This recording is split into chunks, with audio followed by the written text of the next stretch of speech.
In this edition of Twin Reel Game Reviews, we'll be taking a look at the game Ultratron, developed by Puppet Games and published by Curve Digital. Now, Ultratron is a twin-stick arena shooter, where the story behind it is that the robots have destroyed the human race, and it is up to you, the last of the human battle droids, to go through the Nexus arena and destroy all the enemy robots. Now, as you go through the game, there are different coins and power-ups that you collect. And besides the coins, which are used in the shop between levels to upgrade yourself, there is a bar under the level indicator there in the upper left that goes down as you're defeating enemies, showing you how many enemies you have left approximately to beat the level. So that's pretty cool, so you know when you're getting near the end. And so when you're in the shop, you have a variety of upgrades. You've got different pets, you've got, you can increase the power of your weapon, you have plasma bombs, smart bombs, speed boosting abilities, a lot of cool things.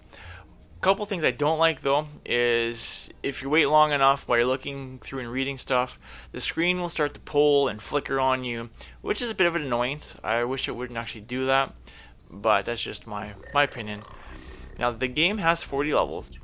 Every 10th level is a boss level. Once you beat the boss, then the next level after that, so 11, 21, etc., is a checkpoint level.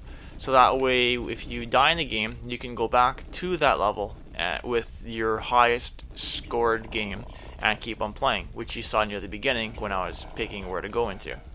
Now, besides that, you can quit and resume the level you've left on as well, should you have to go out somewhere.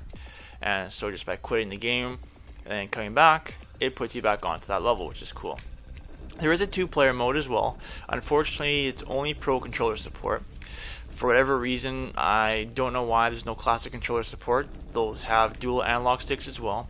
I would love to see classic controller support being patched into the game, because otherwise you're limiting the experience for your players to co-op mode for only those who have Pro controllers. Now, another thing that's nice is the controls are fairly tight for the most part. Sometimes you'll have a little hiccup as you're moving your gun around, but for the most part you have pretty fine control over it. The music's decent, sound effects, the visuals are pretty cool. Some of the things I don't like though is the voice samples. A few of the voice samples, like about 2 times multiplier, that's fine. But then just the random samples you get, those are a bit annoying. I'd rather have a way to stop them from playing or just have them removed from the game or muted, but whatever, again, that's just my thoughts on the game. Now there is a high score table as well, where it saves your solo and your co-op runs. So that's pretty cool that you have 2 different score tables to look at, or 2 different areas within the score table. One of the drawbacks though is it must be loaded into the game every time you run the game.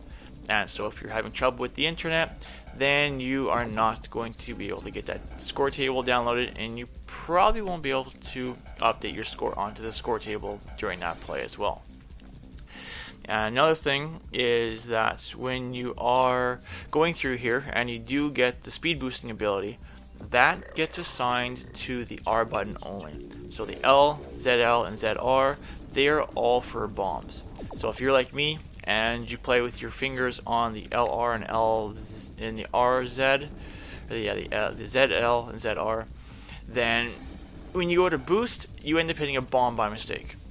And so I really hope the developers decide to patch that or fix that, so that way the R and the ZR both are for boosting, and the L and the ZL are both for the smart bombs. Otherwise, you go to hit the button to do your boosting without realizing where your finger is, and boom, you just let off a bomb instead. Now, apart from that, pretty decent game. I would definitely give it a 7.5 out of 10, and that's it for this review.